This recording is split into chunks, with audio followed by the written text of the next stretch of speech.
should let me love you forever, forever. I wanna love you. Will you let me love you forever, forever and a day, day, day, day, day.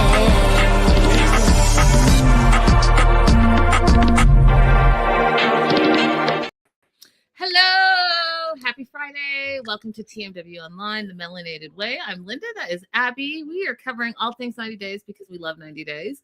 And we are doing, before the 90 days, season 8, episode 17. So we're one episode behind, but we are catching up. Yes. The title of the episode, Welcome to Your Destination. Abby, overall thoughts on this episode? I am the banana leaf. My overall thought, the music in this episode, fantastic. The acting, terrific. The storyline, perfect. The producers, their choices of shots. Everybody's just doing so well.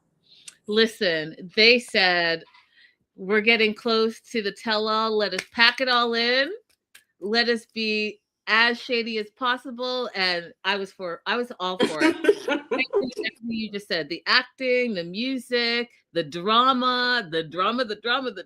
Yes, I was all for it. So let's jump right in.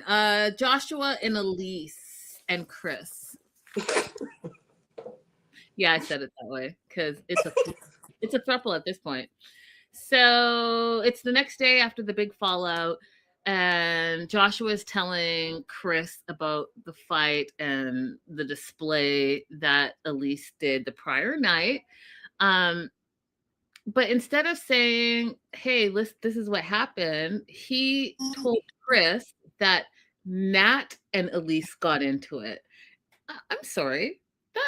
Is that what happened? So you had nothing to do with this situation? You had nothing to do with it? You are removing yourself and saying that Nat and Elise got into it? Because to me, that's problematic. Okay? Mm-hmm. So he then goes on to say, this is going to be hard for us to come back from. And Chris is like, I feel sorry for you. It's funny, but I feel sorry for you. But this might just be broken. And I was like, you got a one sentence explanation of what happened and you're already saying that this might be broken. I don't think your team, Joshua and Elise, to be together. I think that you are a little bit self-sabotaging. And then I thought of you, Abby, and I thought of you because I don't necessarily agree with you saying Chris wants to be with Joshua, but I think with the frat mentality, frat bros before, what they say, I think he doesn't want to leave that friendship. I think he wants Joshua to still be single so that they can go out and party and live their party frat boy lifestyles. That's what I think. Probably. Or it could be just men are like notoriously horrible at asking for details. So either one is plausible. True. Hey, Joslo. Hey. Hey, that one plain guy. That's a great name, by the way. So Josh is feeling deflated. He hasn't been speaking to Elise since her outburst, and he thinks that it's crazy. He thinks it was outrageous. And he's like, you know what? For all that she's done, she's really created a lot of damage, and he's now doubting his love for her. I was about to go into a TED Talk, but I'm not going to do it because there's so much stuff to get through. But I'll just say this. You're doubting after you guys have this one fight. You all don't even really know each other yet. And you want to see how she reacts to things. And I would hope that she wants to see how you react to things. But if it's going to make you done, then be done. And let's just keep this pushing. Because that means that you don't really think that you love her. I mean, also, that whole speech he made had zero accountability. He didn't say she reacted poorly to me telling her a lie. He just talks about, oh, well, I didn't like her outburst. It was very embarrassing. I have a problem with the language that both of them are using in this segment because they both make his actions passive. Yep. Elise says, I didn't know you lived with Nat, as opposed to you lied and told me you lived with your parents. That's And right. he says, I didn't like her reaction, as opposed to I gave her information once she arrived here that she never had before. So I don't like the way that both of them are dismissing Joshua's behavior. Agreed with you 100%. 100%. Elise comes out, and now I feel like she was standing right in the corner and hearing the conversation, because she comes out and she's embarrassed. She couldn't sleep the night before. She's telling them that she should not have acted that way. She apologizes, says she acted a fool. Chris chimes in and is like, is even an apology? I'm sorry. She said, I'm sorry. I acted a fool. Yes, that is an apology, Chris. Words are powerful, you guys. And the way your inner circle of people speak to you because they have your trust and love, that's going to stick in your mind all the time. So Chris knows exactly what he's doing. You hear the apology, but you're acting like it's not an apology. So then you're creating that doubt in Joshua's mind, even though he's already doubting. So you're just making it a bigger doubt. I didn't appreciate that at all. Josh says he doesn't like it. He doesn't like being embarrassed. He doesn't like anything about any of this at all. And she explains to him that she was triggered and her emotions got the best of her. And she's worried where it's going to make them stand in their relationship now. Yes, she was triggered because she does have some trauma that we learned about, right, in previous relationships. But just like Abby said, she was triggered because she was lied to. Let's say you guys, I don't believe in like online dating. You never met and you guys are in a friggin' relationship. Like, I just don't, whatever. But let's just say I did believe that. So they had been talking for at least 6 months in a relationship. She was told that he lives with his mama. She gets there, and it's not until she gets there that he tells her, oh no, by the way, I live with this woman and she pays all my bills and I'm her emotional support. How would you take that? How would anyone take that? Hello? Yeah, she's going to have doubts. And yes, she's going to be triggered because there's not one woman on this planet Earth that has not been cheated on. There's not one. And men lie.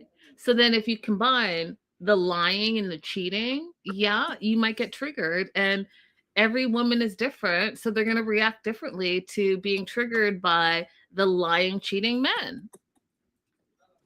What can I say about that? So if she acted out, yes, she acted out because she was triggered. But you, Joshua, need to own your part in it because you were the liar 2x4. Mm-hmm. Joshua goes on to say that this should never have happened. It happened one time, and one time was too many. So he's, quote, I'm out, he said. And I was like, is that an updated version of I'm done? Is that the updated version? I guess that's the Australian version. I'm out. Listen, this is I really enjoy Elise. I really enjoy her. And I hope we can have her on our show one day because I really enjoy her. And I see that she's doing interviews now.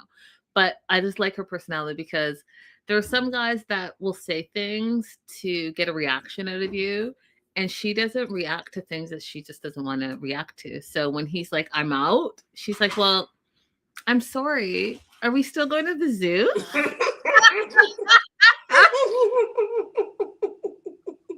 That was so funny to me. Elise was like, I have a checklist of things I plan to see while I was down here. So are we going to the zoo or am I going to the zoo? Because I feel like that's what I heard. Like, I feel like what was implied was, are we going or am I going? Because one of those two things is happening. I loved it. She's like, have your meltdown, crash out. But like, I traveled halfway across the world. I'm going to go to the zoo. I'm going to see some koalas and whatever else. So he actually ends up caving and says, we can still go. Chris is a hater. And to camera says, that's up to Joshua, but it couldn't be me. And I'm like, but it's not you. You shouldn't even be in this. And you know what? When they were fighting and like trying to resolve the fight, why did you just sit there as if you were watching TV? You should have removed yourself from that room, or they should have gone to their room and had a private conversation in their private relationship. But that's not it. You want to be a part of it. You want to sabotage. You want it to be a mess because you're messy. And like Mhm. Abby said, where do you live? We understand where Joshua is. He doesn't have a home. He's a couch surfer, specifically on Nat's couch, and that's why he's in this Airbnb. But where do you live? Where are you going to go after this whole thing is over? QTNA. Questions that need answers.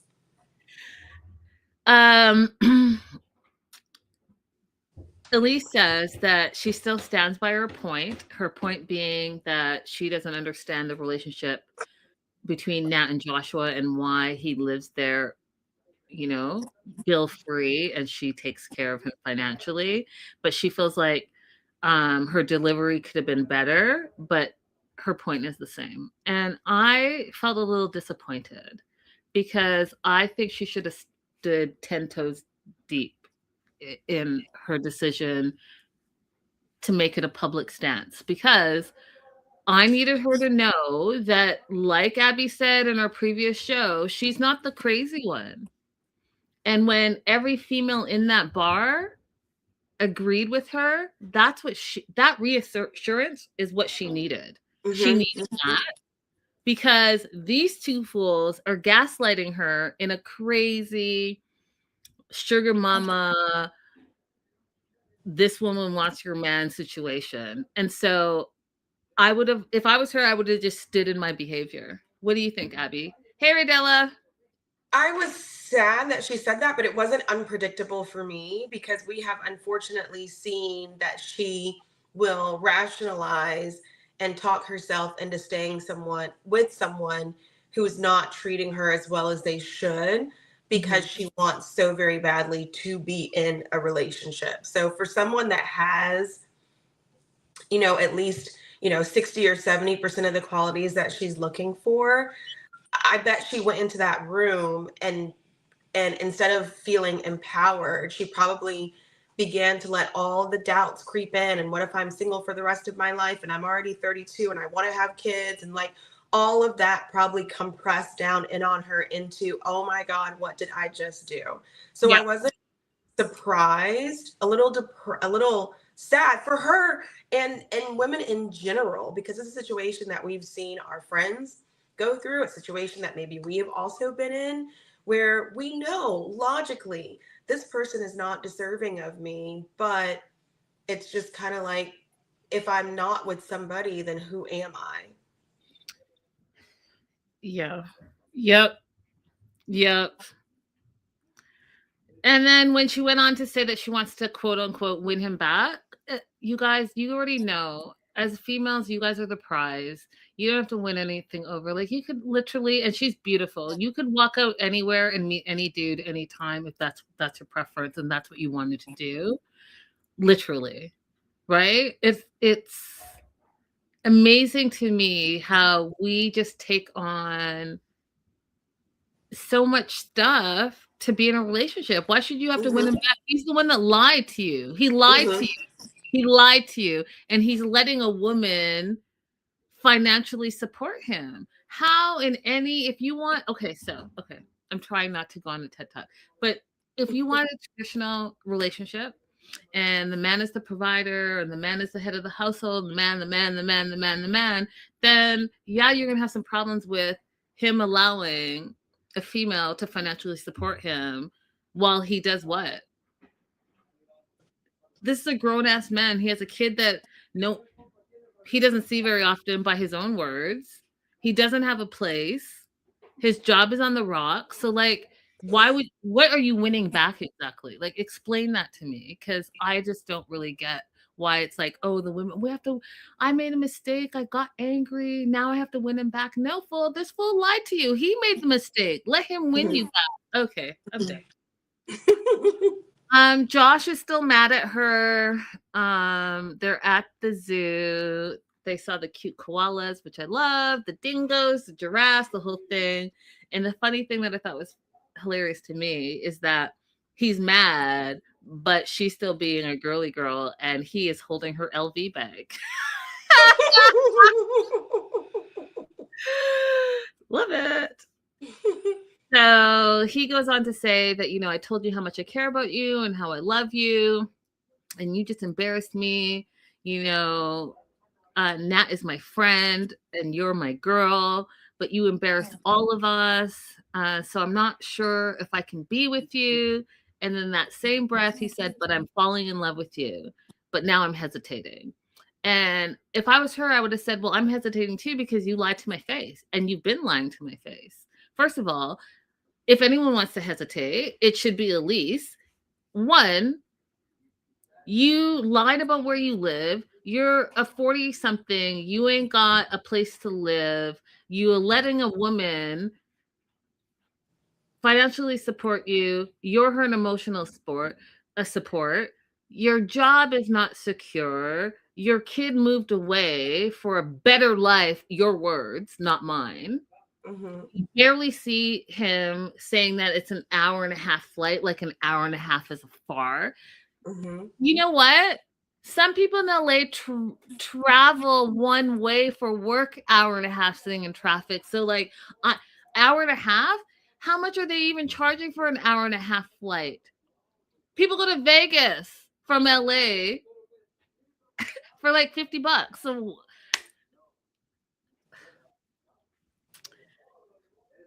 what are you hesitating about again exactly? Because I just don't understand it. And then he goes on to tell her that she got the answers to the questions and concerns that she has about him and Nat specifically. And I was like, did I miss that part? Because what did you say the answer was again? No, his answer actually made everything worse. She was like, I'm afraid that you might be using me for money. And he was like, well, why would I do that when I have Nat for that? That part. That made everything worse. So when you said earlier, like, what exactly is he contemplating? I was like, the only thing he could possibly be contemplating is whether or not he wants to move cash cows from Nat to Elise. Well, because she already took a stand, right? So she took a stand, like, my money is my money. I'm not gonna go there anymore because she's been duped before. He was like, yeah, then I better not let go of my cash cow. And this maybe is, like Elise said, a sexual thing.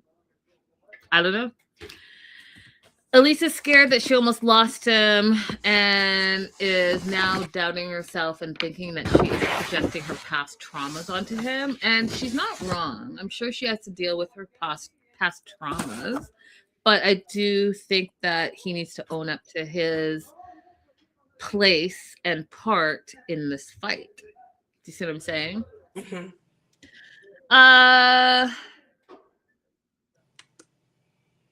An hour and a half. Hey, Ryan.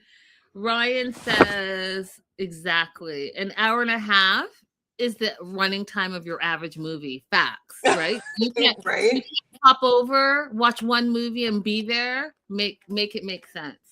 And LFC, hey.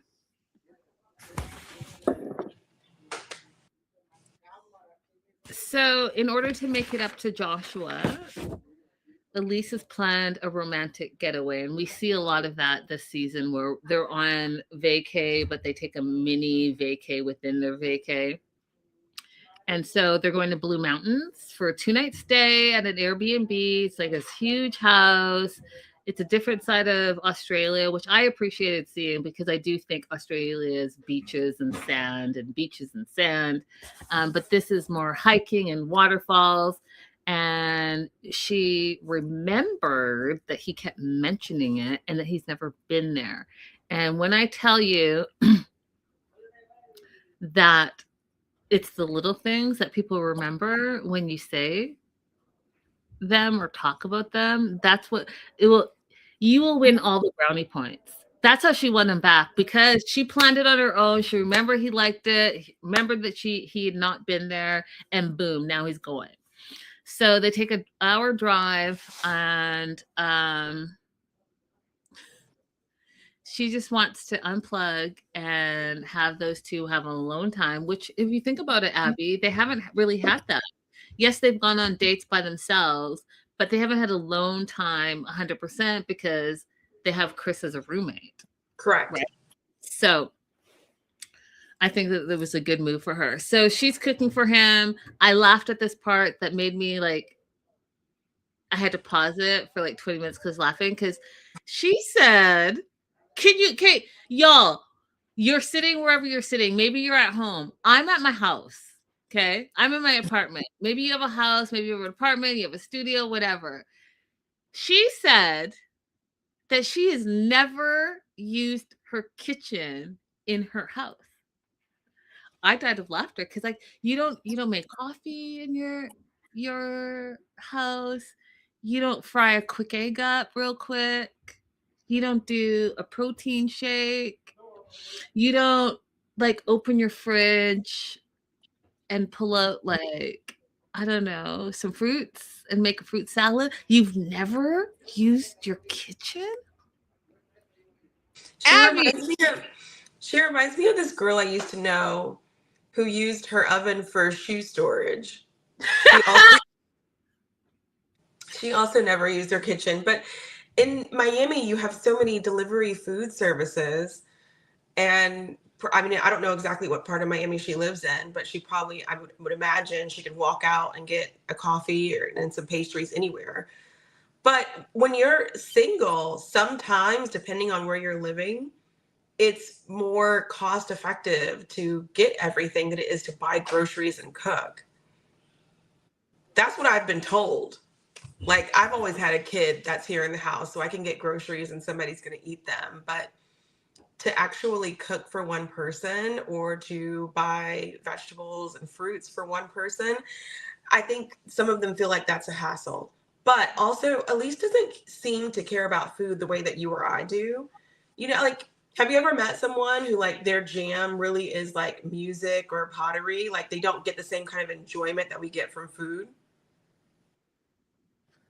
It's just a thing they need to survive. It's not a culinary experience for them. It's just like, oh, whatever. I could eat a bag of rice. I don't care if it's seasoned. I don't care if it's parboiled. No, I don't care if it's washed. Nothing. Yeah, I don't know anyone like that, and I think we would not be friends. I just what are you saying right now? Yeah, I imagine like we started our stream late because we were talking about food. So like I don't know anyone like that, and if that's you, okay. People like that exist. Like for me, it was such an interesting thing to meet someone like that. I've also met someone before who doesn't care about music. She doesn't play music when she's in her car. If we're choosing like what bar or club we're going to go to, the first thing I think about is, oh, well, this one plays reggae. This one plays. She did not care about none of that. She'd just be like, how much do the drinks cost there? Oh yeah, I don't know anyone like that. Jocelyn says, couldn't be me. Maybe I want a bowl of cereal. I have to have my coffee before going out. That would never work for me. And Ryan wants to know, would using your microwave count? Well, whatever you want to do. I would say that using your microwave because it's in the kitchen, it would count. But I still just can't believe it. She probably has a beautiful kitchen and it's just sitting there. Just dust all over the place. She might use it for taking like social media pictures or something. Like that girl Tia Walcott. She never cooks in her kitchen either. She just uses it for photos. Anyways, she's making him dinner, and this was also why I also had to pause because, like, I think everyone's definition of cooking is different. To me, at least, it's just different. So she's making a Caesar salad, but like, okay, I was gonna say she's making a Caesar salad, but it's like a pre-made Caesar salad. It's not like she went and bought the lettuce and like made the dressing and it's putting together. Like it's pre-packaged and she just put it in a bowl. And then she's going to rip the dressing with her mouth, which is another thing that I could go off on a whole tangent with, but I'm not going to. And then it like explodes on her face, which was hilarious. So it gets all over her. Her little personality is hilarious because I just think that she really knows who she is. And she's like, that's not the white stuff she thought was going to be in her mouth. I died of laughter. Died of laughter. I just had to stop and just laugh because that's hilarious. That is hilarious. Something I would say. And then she is trying to turn on the stove, but she doesn't know how to turn on the stove. And then she asks Joshua what type of pasta. She's chosen 2. And she decides to cook both of them, which you would just absolutely never do. Never, like you would just never do it. And then she also doesn't know how do you not know how to make pasta? Like, that's what I'm saying. That's not even cooking. That's like mac and cheese. You know what I mean? We all grew up on mac and cheese, and you're just putting the pasta in the hot water, and then you're like mixing. Like, there's just not a lot to it. Yeah, it didn't occur to her that different shaped pastas would have different cooking times. None of that. And then she starts throwing the pasta on the wall because she heard somewhere that if it sticks to the wall, then it's ready. Right. Like having it in your hand, feeling it was not good enough. Let me just toss it at this wall. I'm not even mad at her because I just thought it was hilarious. She does all that. And then Josh starts eating the salad and he pulls a hair out. Of course there's a hair in the salad because why wouldn't there be? So funny. So this whole pasta on the wall thing, Joshua was like, well, you know, like if it's penne.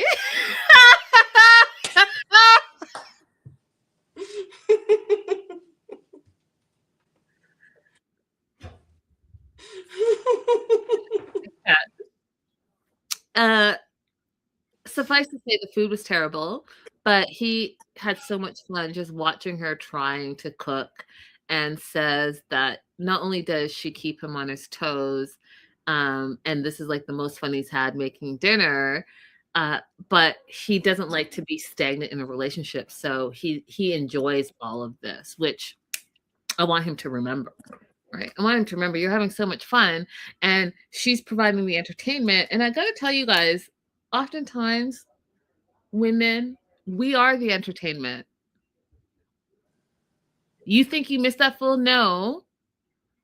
You're the entertainment. So that's why when you go and get consoled by your best girlfriends and they make you laugh, it's because we are the entertainment. Exactly. You knew I was probably going to say that. Like in this situation, she's like, oh, I'm having so much fun with Josh. What did Josh contribute to the humor? Nothing. That was all you, Elise. Facts. I didn't know you were going to say that, but I knew we were on the same page. Mm-hmm. We veered off in the last couple of episodes, but I feel like we're moving back onto agreement. Look, we have a good like ebb and flow. Yes. Elise wants to meet his son because that's a big part of his life. And he's like, well, maybe we can FaceTime because he's moved away. And what are your thoughts on that? Because you're a parent. I'm not a parent. I'll tell you what my thoughts are. My thoughts are absolutely not. I don't care if you guys were online dating for 6 months. I think that you've only spent a couple of weeks together. And I just don't think that people should willy-nilly introduce people to their children. Unless you know that this is your person that you're going to be with for a long time. I don't think you should do it because it's confusing to the child. It's Tony, it's Tom, it's Mark, it's Stephanie, it's whoever, in and out, in and out. And the perfect example of that is Lisa and Faith. What are your thoughts? The request is odd to me. I would not entertain someone specifically requesting to meet my child after only 6 months of knowing each other, especially we didn't even know each other in person. I would feel like somebody who's trying so, hard. He finds it endearing. To me, somebody trying to get close to my kid that quickly, I would find, I would feel more like it's a predator situation. You should be interested in me, not interested in my child. And you can observe what kind of parent I am through other kinds of interactions. That doesn't involve you meeting the child. Like, you can see that I'm spending time with them, or you can hear when I'm talking to them if we're on the phone together. You don't need to actually meet them. And I do think that when you do decide to introduce your children to someone, you don't have to introduce them as, here's my girlfriend, we're going to get married. Like, you don't have to introduce them with a title. You can introduce them as a friend, just like you would a coworker or friend or somebody else, to let the child kind of ease into it, not with a title. Yep. Her concern, though, is that she feels like she hasn't met anyone that's significant enough to him to feel like the relationship has value. So in that case, I would say, I'd like to meet your parents. I'd like to meet your siblings. I would never just tell somebody, like, I really want to meet your child while I'm here. Agreed. And like, let's go meet this fictional mother that you were living with. Let's go do that.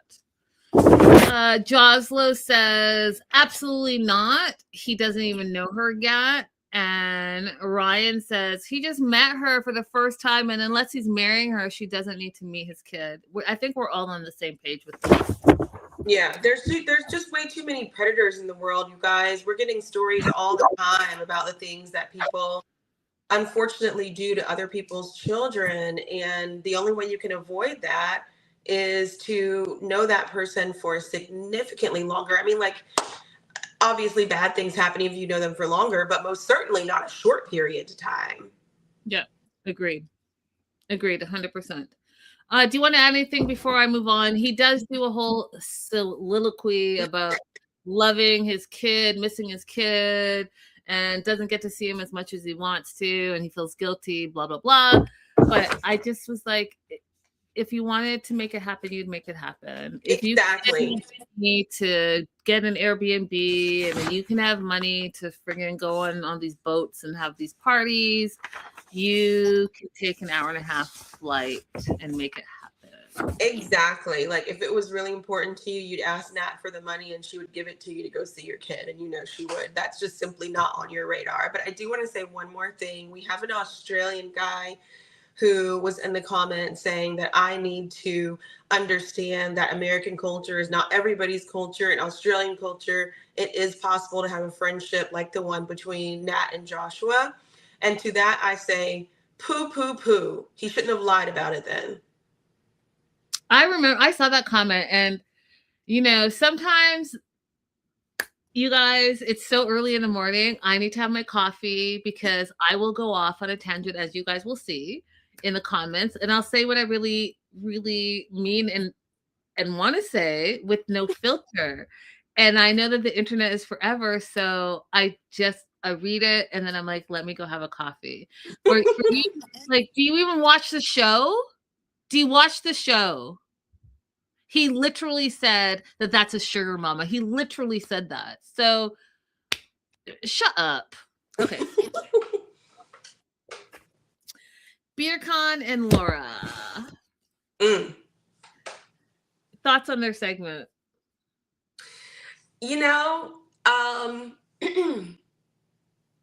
Laura. Laura. What did Daniel say? I've been caught. Laura, you've been caught. That's how I feel too. I cannot believe, you guys, that I am in agreement with BeerCon. I was shocked because Laura let a lot of stuff slip out of her mouth that Abby has been talking about, that I have been agreeing with, but she actually said it out loud. Mm-hmm. Now, do I think we have now? I am not. BeerCon is a terrible individual, and I'm waiting till the tell-all before I go ballistic on him, because he's a racist, by the way, you guys. But BeerCon and Michael both have that male ego situation going on that has nothing to do with Laura. So I do want to also address that. But in this segment, BeerCon is not wrong. Mm-hmm. So he is doing his one-on-one to camera and says, Laura let me believe that Michael made a move, but she's the one that made a move on him and wanted to be more than just friends. So she's a liar. This is a lie. is it all lies? Laura pops up. He's like at the waterfront. Laura pops up, sees him, like, how was your day? Blah, blah. He's like, yeah, it was good. I had a good time. He's a good guy. Turns out you're not so good. I died of laughter. Kept a secret. You made me think he was the enemy. And here's what Abby told us episodes ago, where she liked the fact that there are two men kind of vying for her attention. And before I read my next note, I also think that she really does have more feelings than we know about for Michael, and having an extra man in this situation, she was thinking that it was going to bring Michael to a point of jealousy, that he's going to realize that, oh, I want to be with her. That whole dynamic. I think that that's what she was thinking. Yeah. And credit to Silver Linings too, because I started talking about it and then she really tied it all together with the fact that Laura loves to read these dark fantasy romance novels. So she's trying to create this in her life as well. And that part is so important, because the next part is she's like, I knew if I told Birkan, he wouldn't be okay with her and Michael being friends. Mm-hmm.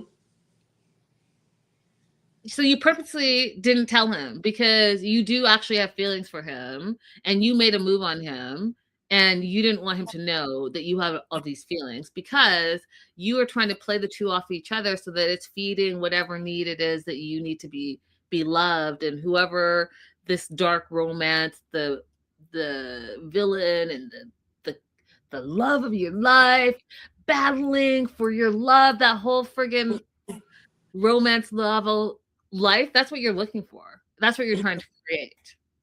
Okay. So Birkan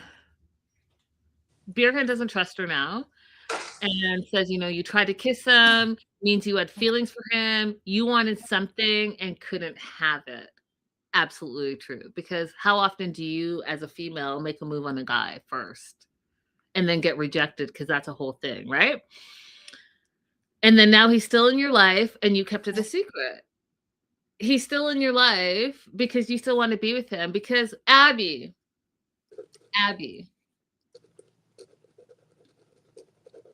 you make a move on this dude. Mm-hmm. Okay? And also, you guys, they haven't even been friends for 2 years. So it's not like they've been friends forever. So it's not like one of those like, oh, you're my lifetime friend. They've been friends for not even 2 years. You make a move on some dude, and this is for Abby first, and then the live chat. What you guys, you make a move on some dude that you've known for less than 2 years, and he shuts you, but he still wants to be friends with you. Are you still friends with him? In this alternate universe where I made a move on a guy, no, we're not friends anymore, because at this point I recognize that I'm interested in them more than that, and I am not going to be able to maintain a friendship. Me, maybe other people can. Ditto. If I'm making a move on you, it means I have feelings for you. Mm-hmm. So I'm not then gonna sit around all puppy dog chasing around, hoping that one day you're gonna have feelings for me. No, absolutely not. No. So let me know in the live chat. You guys also let us know in the replay. FYI, y'all, I've been reading all your comments. Keep them coming in the replay. I really do respond to them, and we love it. We love it here. And don't forget to follow us on Instagram. Our Instagram has been popping lately, so come and join the commentary. Let us know your thoughts on the show. Let's get into it. All right, so Birkan is like mad. He's like, listen, I've been trying to change my country, planning our future, and maybe I just shouldn't. And she's like, you're being ridiculous. It's not that serious. And then he tells her to shut up. And he's like, I just need you to listen. I need you to admit you were wrong. And I need you to say sorry. And then she's looking at him. And here is the most important part of their segment. Goes down to the dark romances. It goes down to predatory behavior, because we often think that predatory behavior is only men preying on women. Okay. It goes down to fetishes and thinking that you can go to a country that's not America and take advantage of that person because it's lesser than America. It's all those mentalities, all of that, wrap it all up. And this is where I was like, oh, Birkan, listen, two people are playing game here. Two people are playing game here, but they're playing two different games. Birkan is definitely playing game, but Laura's playing game. And it was this comment that I knew that Birkan knew exactly what was up. When he said, you wanted, because she's talking about how you can't communicate and all this stuff and all the drama. He said, you wanted a young husband, deal with it. Exactly.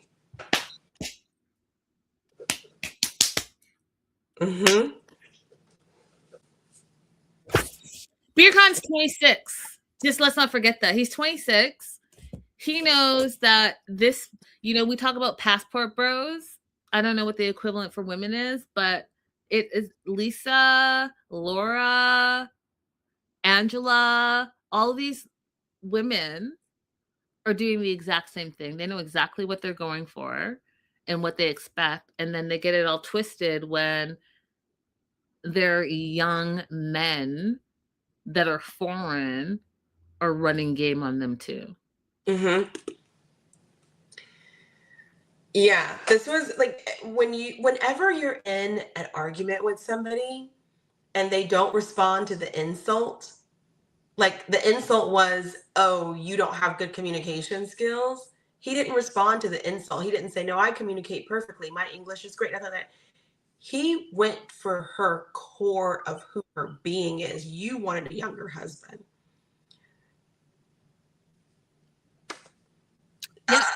Yeah. Gag. He goes on to say, I wish we never met. I can't trust you. And she's like, fine, I'm going to leave. And she runs off to Michael, meets with Michael, blames him, says, why did you tell him that I hit on you? You had zero reason to bring it up. And he's like, well, Birkan was under the impression that I was in love with you. And I am the one that said no to a relationship, but you are the one that asked. Now, it's crazy to me that that's what's important to him. And again, that goes back to what I was telling you about the male ego. It's very, very fragile, right? So when he's being called out on, hey, like, you're basically thirsting for my woman, he couldn't take that as his ego. So he's like, let me tell you what really happened. Right. So that's him popping himself up. Now, here's the thing. As women, please listen to what these men are saying to you. Because he has rejected this woman at least 3 times that I know of. He's telling you exactly what he feels about you right now. And he feels nothing. He feels nothing. He literally said, Birkan was under the impression that I was in love with you. I'm not. I'm the one that said no to a relationship. And you were the one that asked me. And I said no. And then she's like, oh, I feel like that's a backhanded way of you sabotaging my relationship. No, Laura. He's telling you he doesn't want to be with you. He does not want you. He does not want you. And what does she turn around and say? And what does she turn around and say? We're going to get there. He said those things to protect his ego, right? Because it's an ego battle between Birkan and Michael. It has nothing to do with you in the sense that you think that he's like, I'm going to sabotage this relationship because I secretly love you and I want to be with you. No, it has nothing to do with you, girl. He's like, no, I'm protecting my ego. Then he goes on to say, Michael, he says, you've had 2.5 weeks to convince Birkin that I wasn't a threat. Again, this is about his ego because he doesn't care. And then she's like,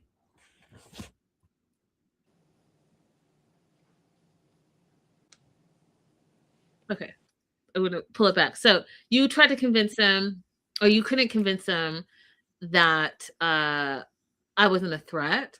And then goes on to say, Michael says, I don't understand why he insists I'm in love with you. And then she, in her warped mind, I feel like she literally thinks she's playing out a romance novel, says, well, you did jump on a plane and come to my rescue. What? Abby, what? She's determined that he does have feelings for her, that he's telling her out of his own mouth that he does not have. And this is very interesting. This is very interesting, Laura. You are a teacher. A teacher and what not to do. And delusion 2x4. Okay. Delusions. We have delusions here. We have predatory behavior here. We have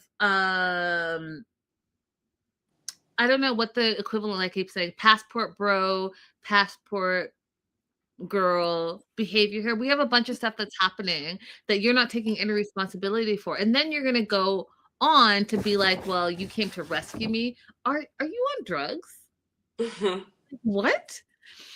And then for the 4th time, Michael says, no, this is not something that I want to happen.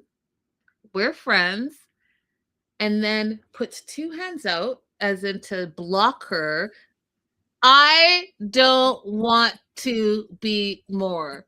Blocking her, like, don't come close to me. Don't try to make a move on me. I've told you multiple times, I don't want to be with you.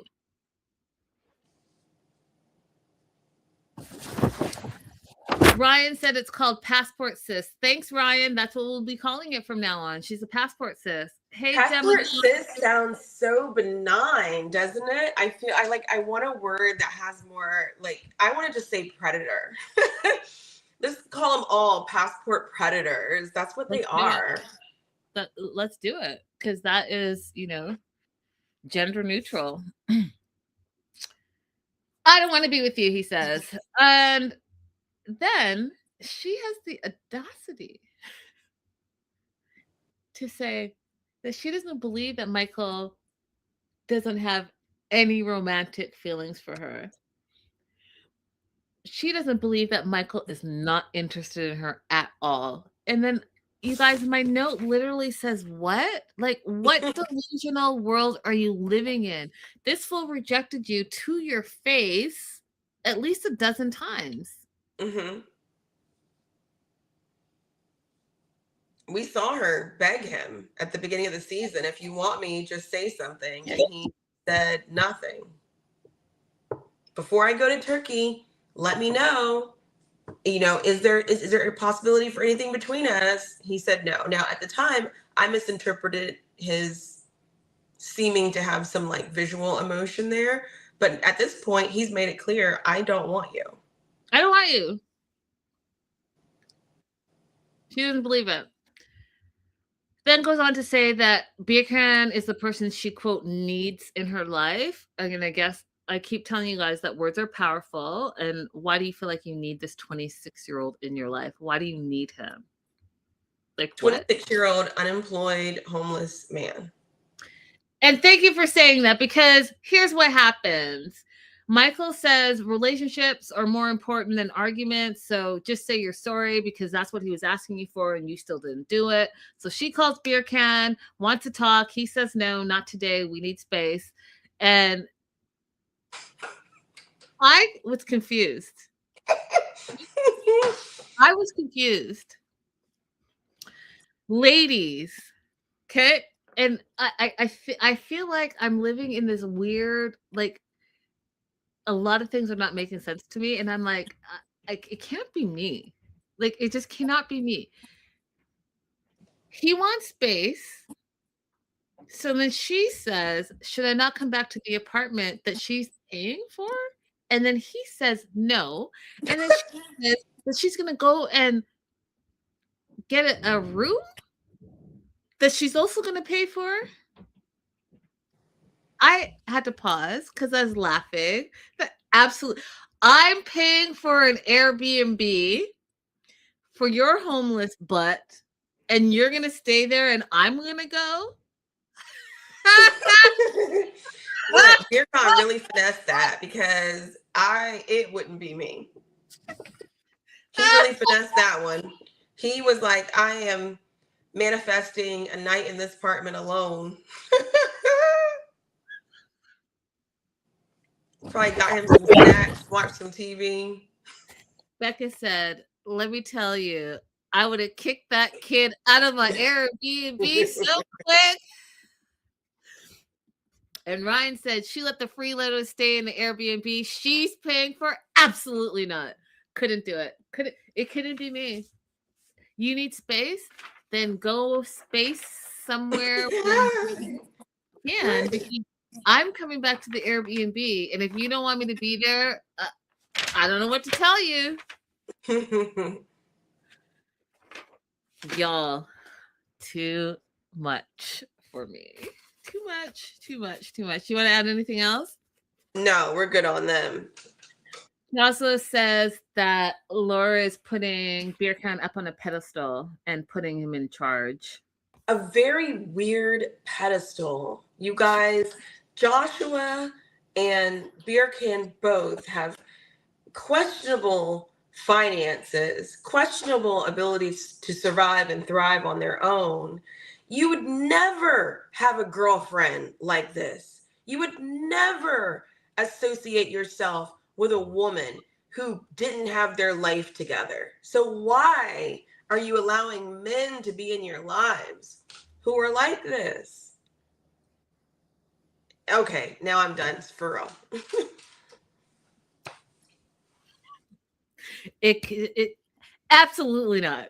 All right, Sheena and Forrest, Molly and Deb. Banana leaf. I'm a banana leaf.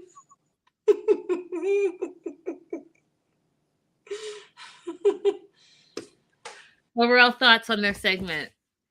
You know, they're doing the best that they can, I think, with the circumstances surrounding them. So Molly's annoying. I think that Forrest is navigating this as best he can. Do you think he could do better? Yeah. Yeah. Molly is beyond annoying. Like, annoying is a mild way to say it. Listen, okay. They are wrapped in banana leaves on their little mini vacay. I absolutely loved it.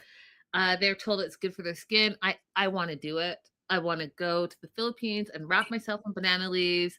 I would have personally taken my clothes off because, it's good for your skin. I thought it was a little weird that they kept all their clothes on because, like, how are you getting the benefit? Don't know. But I get you're on national TV. You probably don't want to take your clothes off, all the stuff. But I would have. And I would have wanted to stay longer. I love that it was sunny and then it was raining and then they're by the ocean. Like, that was right up my alley. So hint. Person out there for me, take note. And so they're just like relaxing, wrapped like tamales. Men are visual and men are sexual. And so guess what? Last night really strengthened how Forrest feels about Sheena and his urge to be with her more. And maybe he can stay in the Philippines and get a job for the next few years because, that kitty That kitty got him. Now, here's the question, everybody. Linda, everybody. Do you think Forrest is actually going to get a job, or is he just going to live off of Sheena? Girl, he's gonna live off of Sheena. But you know what? I'm starting to see what she's doing here. She knows she has a game plan, you guys. So first she needs to friggin' get Forrest off of Molly's nipple. Then she has to encourage him so his little ego can inflate a little bit. And then she's going to literally have to help him find a job. And then she's going to have to make sure that he can maintain the job. Like and none of the things she should have to do because he's a grown man. He's 32. Right. I see what she's doing because here's what happened. So he's all like, in his feelings because, he got intimate for the first time. So now he's thinking, yeah, I can't be away from that, right? Because he doesn't want to go back to his hand. So now he's like, I can't stay for my second half. I feel like we're already married. Like he's far gone, you guys. And I get it. Think about the first time. The first time you're like, that's it. That's my person. So Sheena is doing what I'm telling you. She's reeling it in. She's like, I've been praying for this. I love you, baby bear. I'm trying to prepare things for you. I'll help you find a job.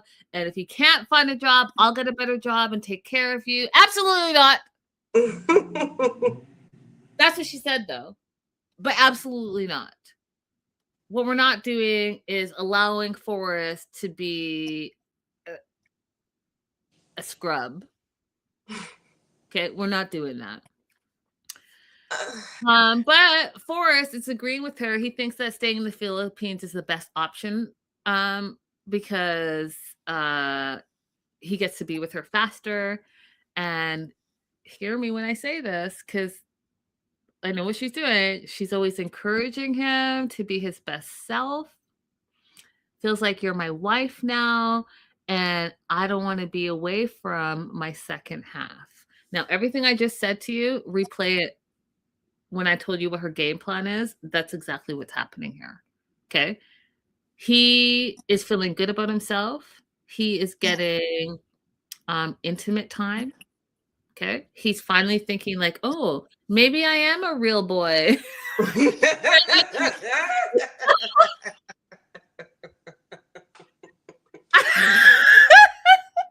Sheena put that battery in his back. That part. So now he's thinking a whole different way. And Sheena is reeling it in more. I hope your mom respects our decision because it's our decision that you're going to stay here. And then Forrest tried to make it seem like his mom was like texting him all crazy, but he's the one that still is like stuck on her nipple and texted her first and said, oh, we went to an immigration lawyer. And knowing that your mom is controlling helicopter mom that is like I think she's financially wrapped up in him. I think that she doesn't have a life. Like her husband, please forgive me when I say this and don't come for me because I don't mean it the way it's going to sound, but I just don't have any other way to say it. Like, I don't know if Dev is like deaf and mute because he never says anything. He doesn't stand up for anything, even when he knows his wife is like running amok. And so I'm just like, who are you? Like, who are you? We don't know anything. We're how many? He seems incredibly passive. Bro, we're 17 episodes in. This fool just stands there. Just stands there. And you know your wife is not right. And you just stand there. Yeah. Yeah. Okay. That's a sidetrack. I'm getting sidetracked. So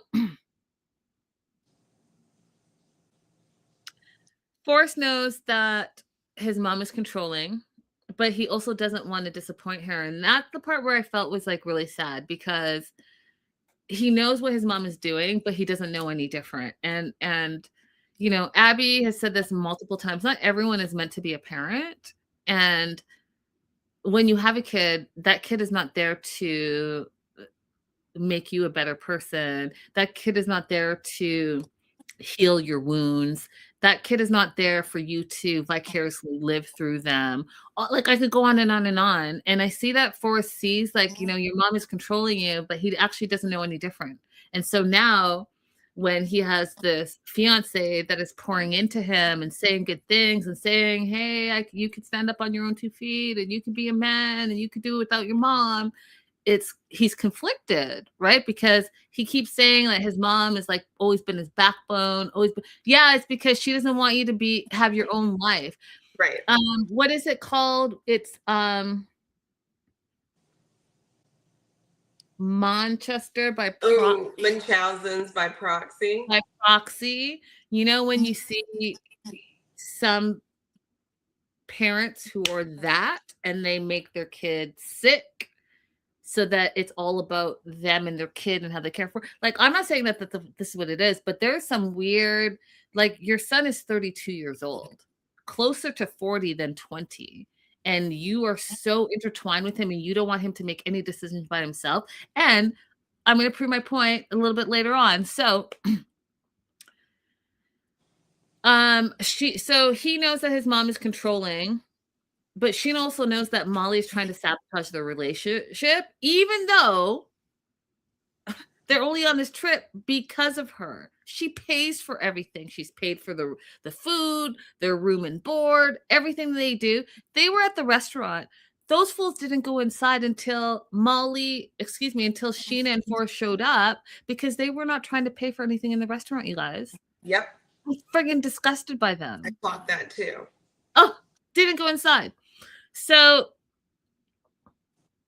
Sheena knows, listen, I did all these things for her and she's still trying to sabotage us. Says to her fiance to his face, it's time for you to grow up and be a man. Tell her what you want to do and stop just following her orders. You have to make your own decisions. Again, all the things that she's reeling it in. She was playing nice girlfriend, passive girlfriend. Yeah, I'm taking responsibility. You guys are calling me liar and all the things. But now I'm the fiance. This is what's about to happen, right? Because a lot of moms, sorry, not sorry, but there are a lot of moms that cannot let their sons go. Mm-hmm. They can't do it for whatever reason. So when Abby, she turned to Forrest and said, it's your time to shine, honey. I just died of laughter. Mm-hmm. Tina said, I was calling her Manchester. I say it wrong. Say it, Abby. Manchester. Munchausen's. Yeah, that Munchausen Molly for a while. Oh my God. That is so perfect. That is so perfect. So perfect. Okay. They get to the restaurant. Molly is upset because she hasn't heard from Forrest and Sheena in 2 days. And she feels that they left her under a rock with no information. So she's mad that she's not in his business for 2 days. Can you imagine that? And then I literally wrote this. Sheena is so smart. And why I say she's so smart is because, yes, she's a professional, but one of the beautiful things about traveling is learning the history. And what I don't feel like Molly, Forrest, or Dev are appreciating is that anytime they're somewhere, she gives the history of what it means, the meaning behind it. So they were doing the bamboo dance, and she explains that back in the Spanish colonial days, that was a punishment, right? Because, you know, slavery and colonialism is across the board, right? It's not just an America thing. Colonization happened many places. I was going to say something so outrageous. But I did you see I caught myself, Abby? You did catch yourself, but I was too having outrageous thoughts. I was I'll say mine. It didn't happen in Japan because they killed stop, all the. stop, stop. We're stopping right there. But it was a punishment, and you had to put your feet in, and then they would be doing this, and you had to avoid the bamboos slapping you on your feet and your ankles. And you guys, you know how much that hurts because that's all part of your walking and balance. Anyways, it's a whole thing. Look it up. It's actually really quite sad, and it's really quite damaging. So anyway, she explained the history of the dance because Molly was so excited. She's like, "Oh, they are moving in rhythm, and that's so beautiful. It's part of life and relationships. You have to be." Anyways, then Molly wants to know where they were. She's like, "So, where did you guys go?" And I want the details on what happened. Super like cringe to me. Mhm. And then said, "You guys had sex, didn't you?" And then goes on to say, like, "Do you guys have good physical connection?" Because that's important. It is important, but like, is it your business as the mom to be saying that at the dinner table? Because no, no, No, absolutely. I don't like how close they are sexually. I think the only reasonable inquiry would be, do you have any questions, or is there anything that need me to provide for you, maybe? But like, even then, he could go get all his prophylactics on his own. So yeah, I don't imagine that when Taylor makes to the 30s that I'll be like, did you have a good physical connection? That's a little weird. No, you guys can have you guys can have the intimacy talk. I can explain things to you. If you have questions, I can take you to what you need to get. I can, we can go and talk with a nurse or a doctor, any of those things. But no, this read the room. That was not appropriate at all. Because not only maybe have the conversation separate if you want, and you're that close to your son and you guys are all like that, but not to make Sheena feel uncomfortable, because that's also her moment and you're making her uncomfortable because she was visibly uncomfortable.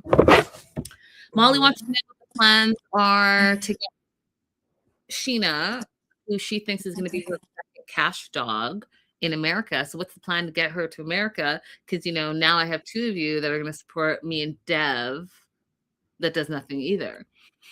And she's like, yeah, because I don't know what the plan is, but we leave tomorrow.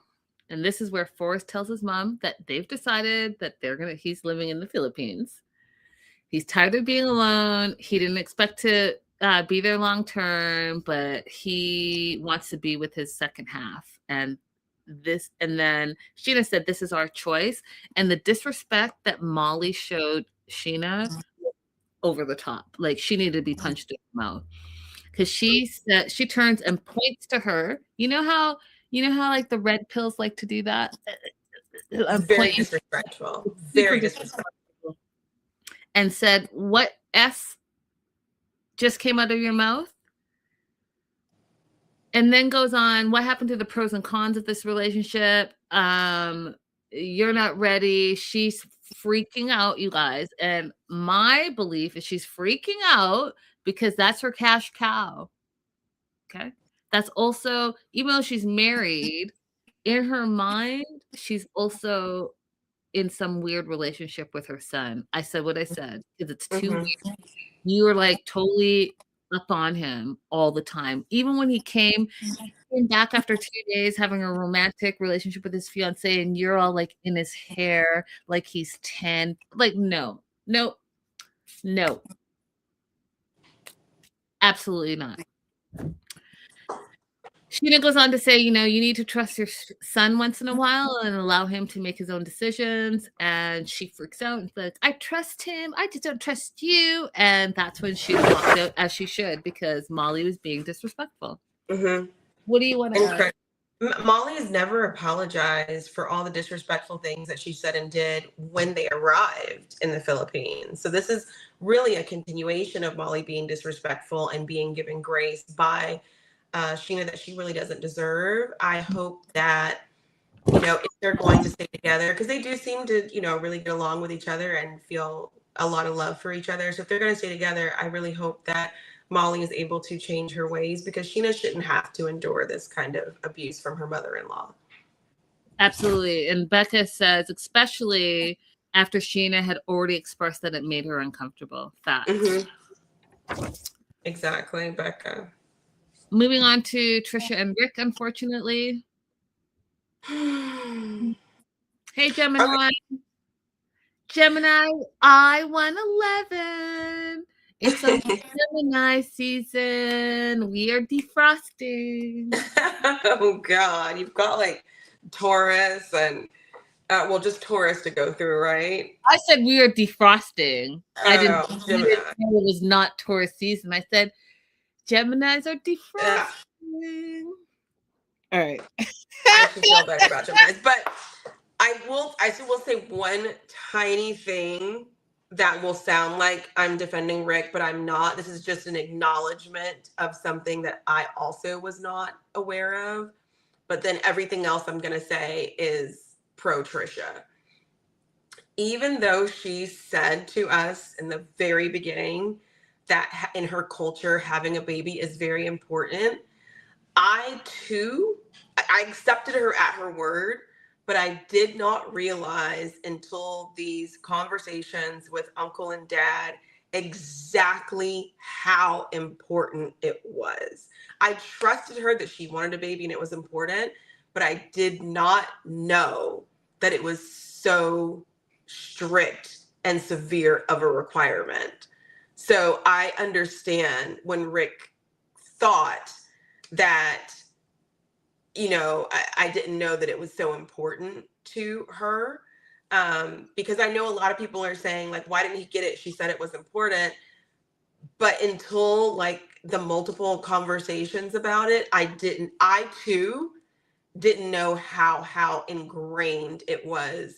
And that there's a lot of cultural requirements in other countries that I accept on face, but I don't know they're so strong. And I think it's because I have cultural requirements or requests, I would say, in my family, but there's not one single thing that I could do where my family would say, we're not speaking to you, you're dishonoring us, you're breaking tradition. They would just say they're disappointed. So I think because there's nothing I could do that would make my parents disown me, that I don't realize how severe some cultural requirements are sometimes. That said, Rick is trash. Yeah, I'm gonna go with Rick is trash. I'm gonna say that you are you guys aren't even on the same planet. You are so smart, intelligent, critical thinker, multi-layered. Like, no, Rick is none of those things, and he wasn't thinking about that. He didn't even care how important it was, because all he cares about is that he has his kids and he's broke and he can't afford another kid. Period. Full stop. Plus, he's a sex tourist and he is touring. He just came back from Colombia and now he's in Madagascar. So no, absolutely no. He is not thinking that deep. And the only reason he agreed in this episode is because A, he felt pressured, and B, he didn't want to walk away. Because listen, when this fool right here, this guy right here, Uncle Tuvo, you could tell Uncle Tuvo was not playing. Okay, remember last episode I said these two have such kind hearts. Like, you could tell that they really love Trisha, and they have the village takes a community vibe, because they kept talking about, like, we'll keep our daughter. Okay, brother and brother, that's our daughter. Mm-hmm. That's our family, not that's our daughter. Mm-hmm. Okay? So is Rick gonna actually tell the truth in this situation when we already know that he's a liar and a cheater? He's not going to tell the truth. He's going to say the simple thing that's going to get him out of the situation. And I'm going to show you, I'll explain to you exactly where he did it. So it started with, we'll keep our daughter, and you have to decide whether you're going to have a baby or not. And Rick tries to give a bunch of excuses and says, can you tell your uncle and your dad that we haven't even been talking for a year yet? That's not enough time. And when the uncle gave this face, again, it took me a long time because I had to pause, because his face is all of our faces. What you're not about to do, Rick, is gaslight. You think you can gaslight women and Trisha specifically. What you're not about to do is gaslight these two older men. That's what you're not about to do. His face was my face. His face is our faces. He's like, oh, hell no. What you're going to do is you're going to give your decision, and you're going to give your decision today, because we can't wait. Today, he said, is our last conversation. I was like this. Yeah. I know in their heads they were thinking he's too damn old. Facts. To not be able to make a decision. That part. Uncle goes on to say that it's our custom, okay, that children represent the future and the continuation of the family line. So that's why it's so important to them. Now, my note is Rick doesn't give a F because he already has a bunch of kids by a bunch of baby mamas that he cannot afford. Okay. So he, in his mind, is thinking like, yeah, like April. He's thinking in his mind, listen, I have already gotten my children. I already have my legacy. I'm trying to date this 25-year-old just so that I can throw out that plastic blanket and have a good time and keep it pushing. But he realizes that these men of wisdom are not playing around. And so he says he's feeling forced to make a decision because he knows it's important to her family and it's important to Trish. And here's how he answers, you guys, and I really want you to listen to the words. If we're going to get married, I want you, Trisha, to be happy. So I have to say yes. Mm-hmm. And if somebody says that to you, what they're saying is, no, I don't want this. And peeling off another layer, what he's saying, you guys, is that he doesn't really intend to marry her. He intends to continue to be intimate with her. And then he's going to go back and say, well, I said if we got married, then yeah, maybe we'll start a family. This is the first time he's saying it without directly saying it. The second thing that happens is the family's happy that he said yes. She's shocked because he's never said yes. And so she wants to know, like, when did you change your mind? When is this going to happen? Here's the second thing. He's like, well, first, we're going to have to file for the visa. That visa is going to take 8 months to a year. And then after we're married, so not even, hey, you got the visa, I brought you over to America. After we get married, right? And we know they have the 90 days to get married. So tack on another 90 days. After we get married, now we'll have a baby. We'll plan to have a family together. I don't know if you guys don't see how much gaslighting is going on, because words are powerful. He's picking his words specifically for a reason, and none of it is good. He's basically like, you know what? I want to be intimate with you. I don't want to lose this intimacy because, you know, I am a broke loser scrub that already has a bunch of 5 kids and 2 baby mamas or whatever it is. But I was able to score this beautiful, talented, educated, professional young woman. I want to ride this for as long as I can ride it. Because meanwhile, also, I saw the preview of the next episode in the Columbia Girl, and the Columbia Girl is young and feeling all the same feelings that Trisha is feeling. This is what he does. He goes where he thinks that he can have domination over these young, beautiful women to be a schmex tourist, because that's what he is. Mm-hmm. He's gross. He's disgusting. And he showed us how disgusting he was. If for a moment you forgot, he decided to close this whole situation out by saying he's so excited to leave the family home so they can sleep together again. That part. So the dad says, so when are you gonna, file for this visa? Because are you gonna have my daughter waiting for 20 years?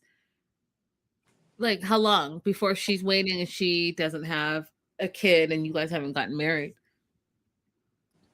Then again, we're gaslighting because he's choosing his words. Listen to his words. He's like, well, I'll propose to her in 3 months. So he's now tacked on another 90 days, right? So 90 days to propose. Then after that, I will file for the K1 visa. That's going to take a year, he said. Mhm. Then he knows how long it's going to take for me to actually fly her over. But then I'll Mhm. fly her over, but then we have to get married. And then we'll just stop talking. All of this is gaslighting. He's getting what he wants right now from her without losing face over the family. Because had he told the truth, it would have been over that night. Mhm. So Rick says he feels bullied into the decision. Well, you were not bullied because you could have told the truth. You were a weak man of low scruples. Mhm. You've been telling us since day one, and I can put up the footage where you have already decided that you don't want to have more kids. You've said it multiple times, but you haven't said it to Trisha because you still want to have a wham bam, thank you, ma'am. And you're a terrible individual because you're using her for her body and lying to her, and you cheated on her, didn't tell her, used her for her body before she can make the decision. You're continuing to use her even though she's telling you she's a family person, she wants a kid, that's what's important to her, and you're lying knowing that you don't want a child. It's just all of it's he's the worst. I don't know who I hate more, him or Big Ed. I'm like on the fence with it. Oh, that's a really hard one because Big Ed has been around so long to do so many horrible things, but Rick has done a lot of horrible things compressed into just one season. So that's a really hard one. I'm going to go with Rick, though. I feel like I'm going with Rick too. Where are you going with Rick? What's pulling you towards Rick?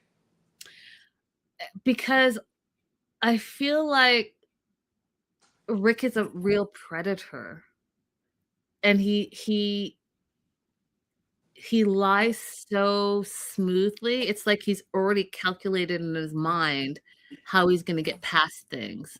And the simple fact that he was also like, I'm jumping ahead a little bit, but texting with his ex while you're at the family house, asking for blessings, it irks me. It's just like friggin' Lisa getting blessings when you know you're lying to these people's faces. Mm-hmm.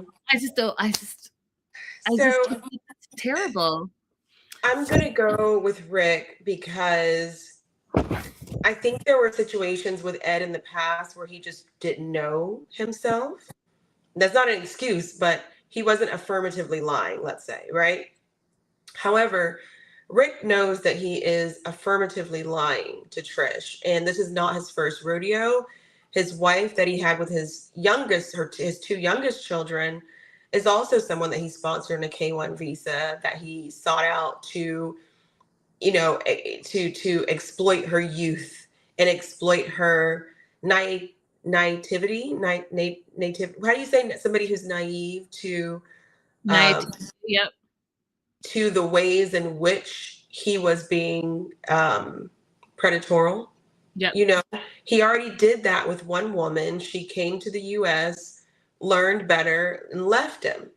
Yep. So now, instead of trying to date someone in the US, he's just trying to chase that same high that he got of dominating her, of dominating this woman in Colombia. And who knows how many other women he's left, feeling so hurt in his pathway. Yep. All the destruction that he's caused along the way. 100%. The live chat says Rick is worse because he has children. Definitely Rick. Rick is dangerous, in my opinion. I agree with all of that. You guys, 100%. Keep those comments coming. Again, if you're watching the replay, let us know what you think. Who's worse, Rick or Big Ed?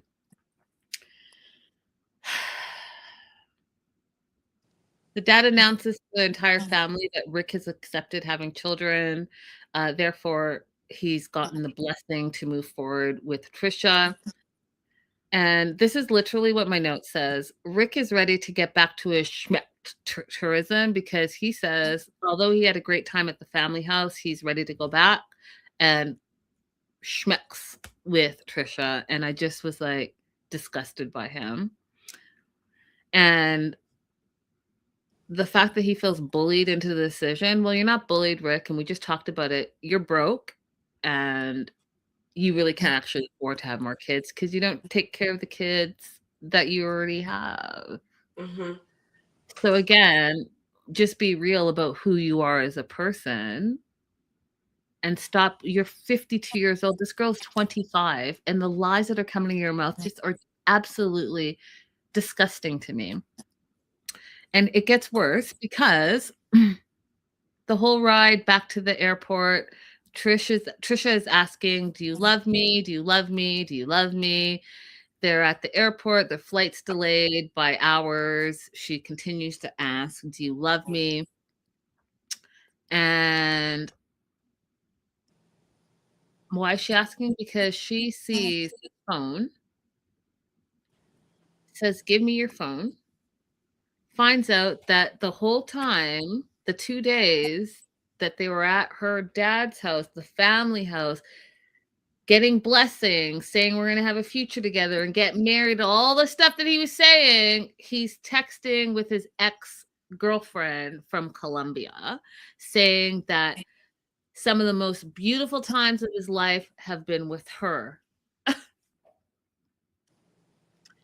The ex goes on to say that she misses him and wants to be with him, all this stuff. This is the same feelings that Trisha is having. Do you see how this is a predator that has mastered his skills? Okay? Mastered his predatory behavior. And these young girls are following for it because they're young and they're impressionable. And it made me so mad and sad at the same time because Trisha, she's mad about it because he didn't tell her.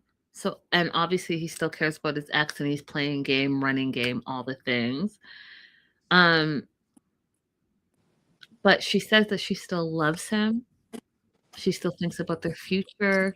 She still thinks about having babies with him. And she thinks about the blessings. And then I sat back and paused and thought about what you said, Abby, where you talked about her feeling obligated. Because, he's effed up multiple times before they even got to the family house, right? And I was like, well, why should she even take him? And then you talked about how she's already told her family, she feels obligated, and she feels obligated to move forward. I think that part of it is, having an older man that you look up to that is filling in that, even though she has a whole tribe, right? She's filling in that like stability that you're looking for, the, Western dream that every nation for some reason is raised with, all the things. So that obligation is making her not want to step away from the decisions that she's made to move forward with this. What are your thoughts, Abby? Same thing I said back then. Now that she has this blessing from her family, it's going to be even more difficult. I do hope that she's able to move on from him and recover. It just makes me angry to think about the way that this man has altered her, probably her self-esteem and her brain chemistry by this horrid treatment. And you think that he still has feelings for his ex. I don't think he has feelings for either one of these girls. I think that he's just trying to keep them available. You're right about that. You're right about that. I'm not feelings. He just wants to be able to make sure that they're available in the ways that he wants them to be available. Correct. Do you want to add anything else? Because I'm moving on. Let's go. You guys, this is what took me so long. This is what took me so long to watch this episode. Y'all, can someone come get her? I paused this. I cried of laughter. Y'all, can I just say this? Wig makers, Emma, I don't know, wig makers out there, wig stores, whatever. You guys know that Lisa is a big hit on 90 Day Fiance. Can one of you please sponsor her and send her a couple of wigs? Because this right here took me out. It took me out. Like, so now we don't just have a bad wig. Now you're not brushing it. Shit's like just I was flabbergasted. I just cried and cried and cried of laughter. Look at this, Abby. But Daniel feels that this looks better than her natural hair. So we're just gonna have a rat's nest on the left side. Okay, Lisa.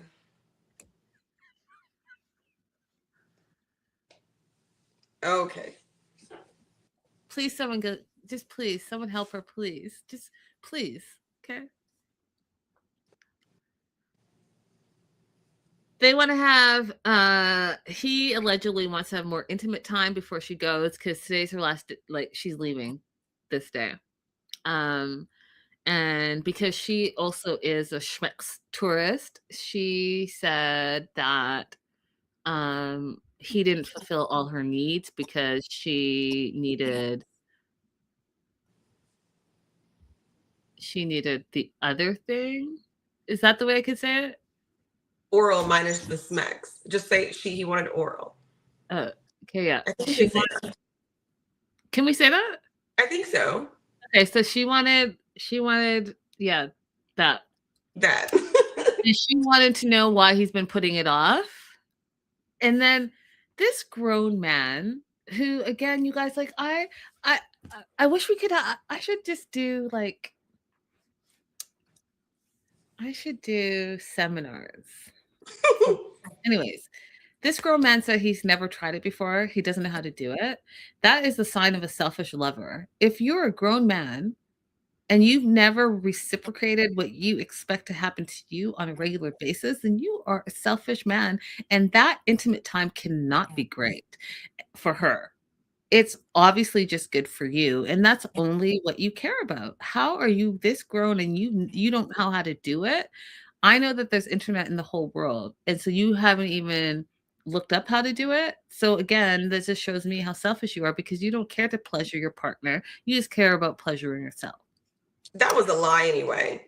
Then he goes on. Didn't want to. Then he goes on to say her fellow woman has been giving it to her and that he's not a woman, that he has an eggplant. And again, that just sounds so selfish and ignorant and ridiculous to me. I'm 100% sure that he views this as a competition and he's afraid that he wouldn't measure up to what she's had in the past because he won't.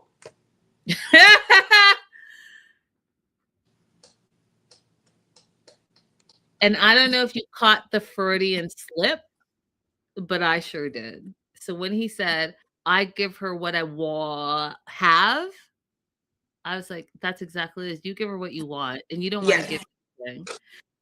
This is transactional for you. And, your eggplant, it really means nothing to him, you guys. Men will literally sleep with anybody that allows them to sleep with them, especially if he has a goal. And the ultimate goal is getting his green card and going to America.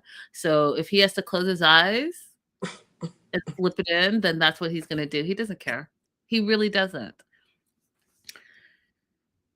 And then lies to her face and says, "When we get married, I'll make it I'll make it up to you."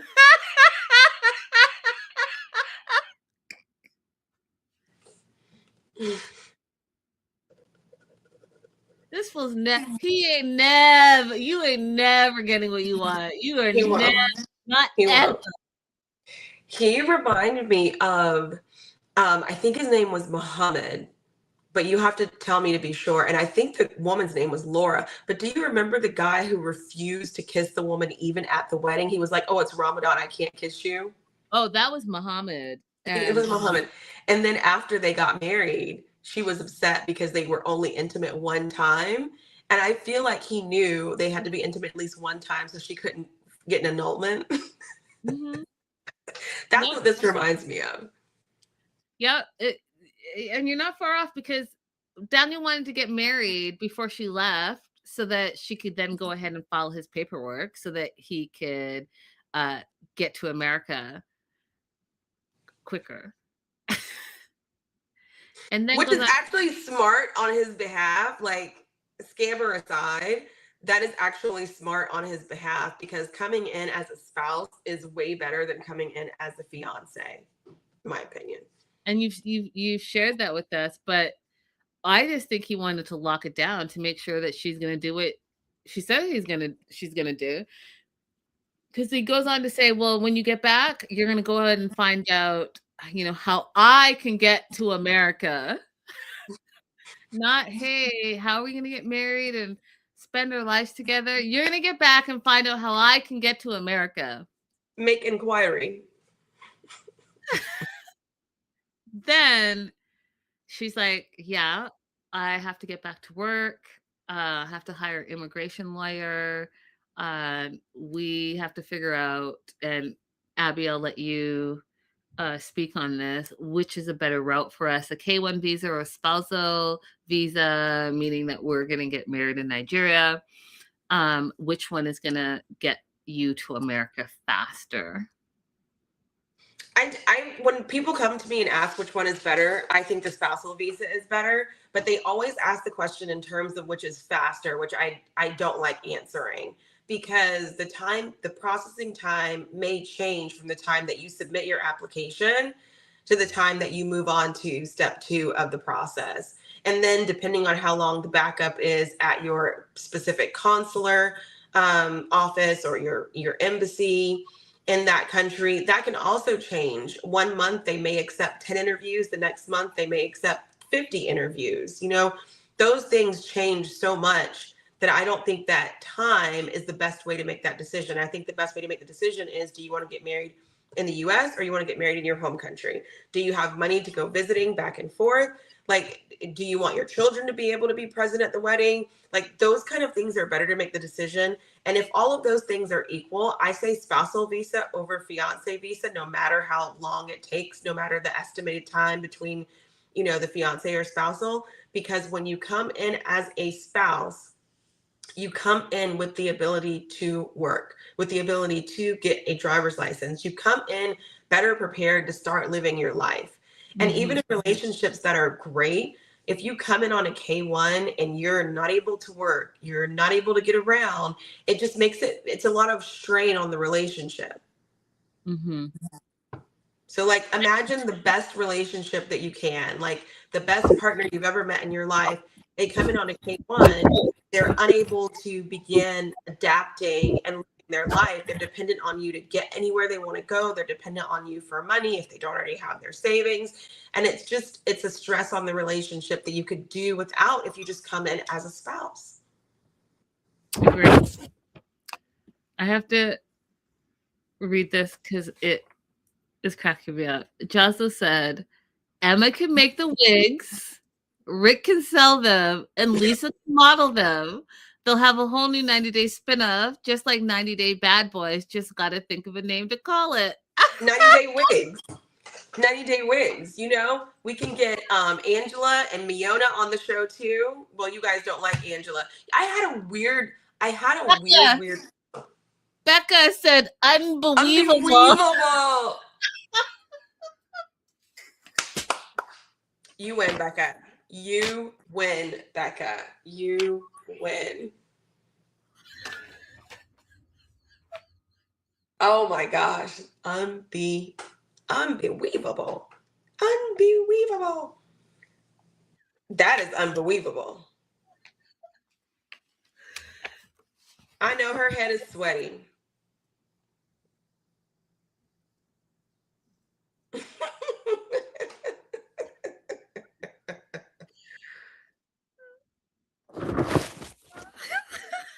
Mm.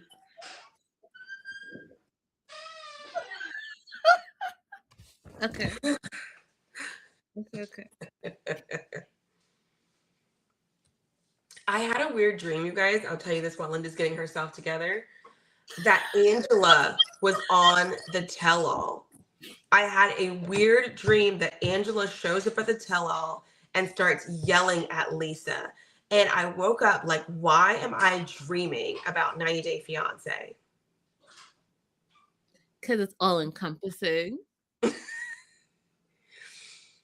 Yeah.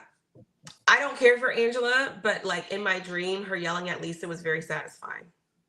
No, no. No.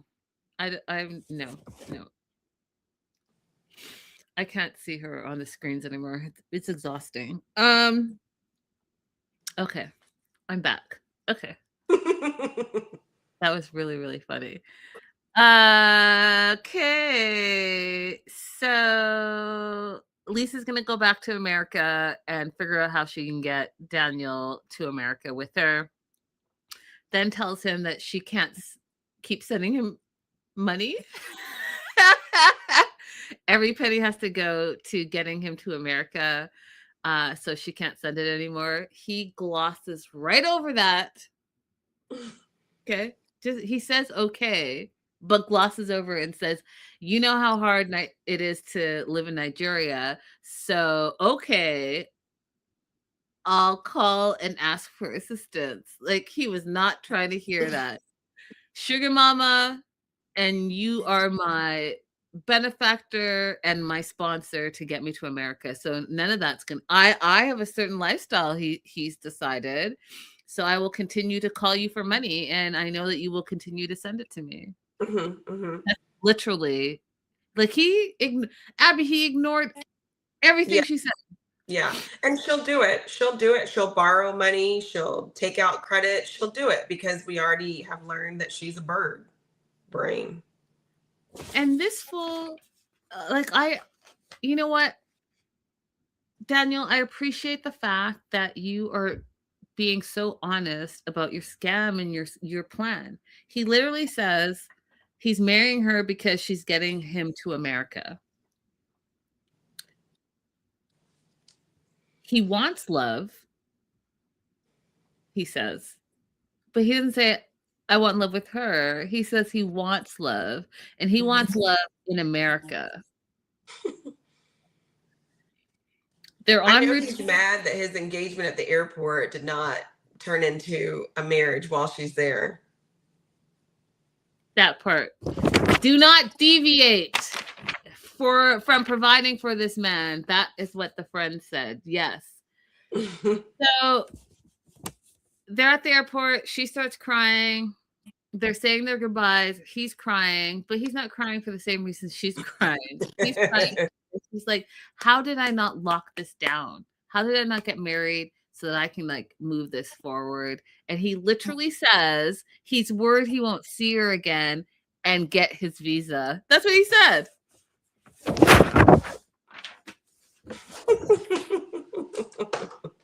This feels like,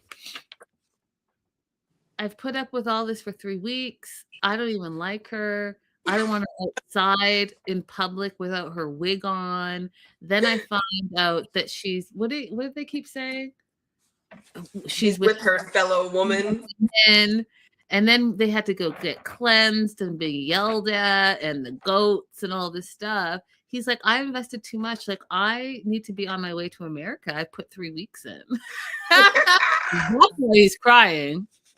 He's like, that 3 weeks feels like a lifetime. I'm ready to collect my reward. That part. Obviously, you didn't see how long Michael had to wait. Michael played the lot. Listen, that. Yep. Okay, so Javon and Annalyn, thoughts? I just can't stand him. That's the only thought. He's the worst. He's the worst. He's the worst, you guys. He literally is the epitome of incel behavior that is playing out on our screens. He keeps saying, I'm not romantic, but I paid the utility bill. Boo. They're at the fair. They're going on rides, playing games. I thought it was weird that they weren't sitting together on the rides, but then I thought maybe it's because he's tall. But then they're in the jetneys together. So like, I just thought it was weird. Annalyn thinks that things are good with them. They're going to have an anniversary party and renew their vows because, they got married online via Zoom. And so this will be the first time they got married in person. And you all know how I already feel about that. Outrageous. They go ring shopping. And this was embarrassing to watch. It was embarrassing to watch. Whose idea was it to go ring shopping? But they go ring shopping. They've been married for 3 years. Okay. She wants a ring because that's a symbol of their love and their marriage. She also says that, she doesn't want people to mistake her as a single lady. And he says, well, they can have you. And I thought that was the truest thing he's ever said because he doesn't care. He doesn't care about her. He, as a person, he wants his timid Asian girl that he thought could boss around and that was going to slave away for him. And he's now getting a whole grown, fluent, communicative woman, and he's just not having it. That's why he doesn't care. That's my opinion. And so they go ring shopping. He says that he sent her $100 to get a substitute ring in the meantime. And he bought a ring. So you guys, he bought a ring for himself prior to meeting her that he just wears, that he likes. So he doesn't want to even buy himself a ring. So do you see what's happening here? Do you guys see what's happening here? And then they go ring shopping. And she just wants a simple band, you guys. She's not asking for a diamond. She's not asking for a band and a diamond ring. She just wants a simple gold, plain, classic band. She finds one that's 55.10 pesos, which is roughly 268 US dollars. And this fool would not buy it for her. He said, I just wanted to see what you liked. They were window shopping. Can't buy it today. He says he has to sort out his bank stuff. Any man that tells you that is a broke ass, has no money. Period. Full stop. There's nothing to sort. He can't buy it. He can't afford it. That's why he's jealous of you and how you keep your nice apartment, how you are able to travel and do all the things because you budget or whatever you do. He's jealous of you. He doesn't want to give you anything, especially because you're not being submissive and quiet and docile towards him. $268.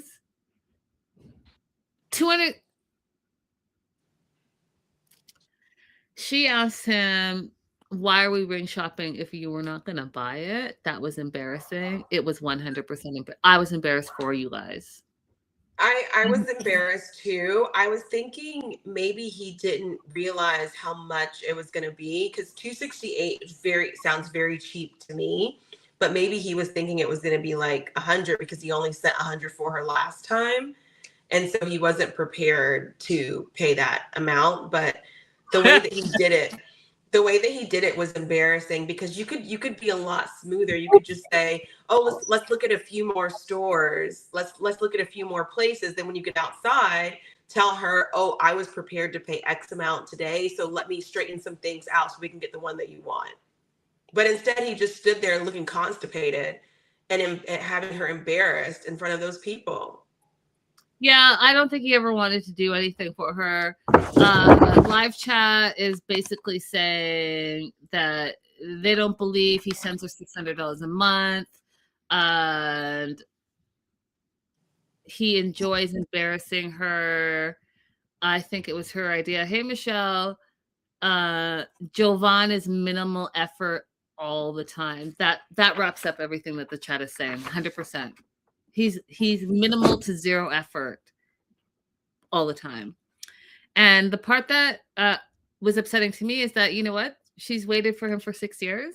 He didn't apply for the spousal visa that whole time, because literally he come, Abby, in that 6 years, he could come finally. They have their honeymoon. They see and meet the family. They rent out her place. So there's like a source of income coming in. And then he could take her back and she could be completely settled because she has her green card, all the things, and keep it pushing. And it could be a 2-income family. But he didn't even do that. And now there's no ring. Right. Right. For him to have 2 roommates, I would have thought he'd have a lot more savings and be more prepared for these things, but he's not. How can he not be? You've been saving for 6 years to come see your wife. You don't have $268. What were you doing in those 6 years? Man, he's just a loser, man. I didn't add anything else because that's all I have.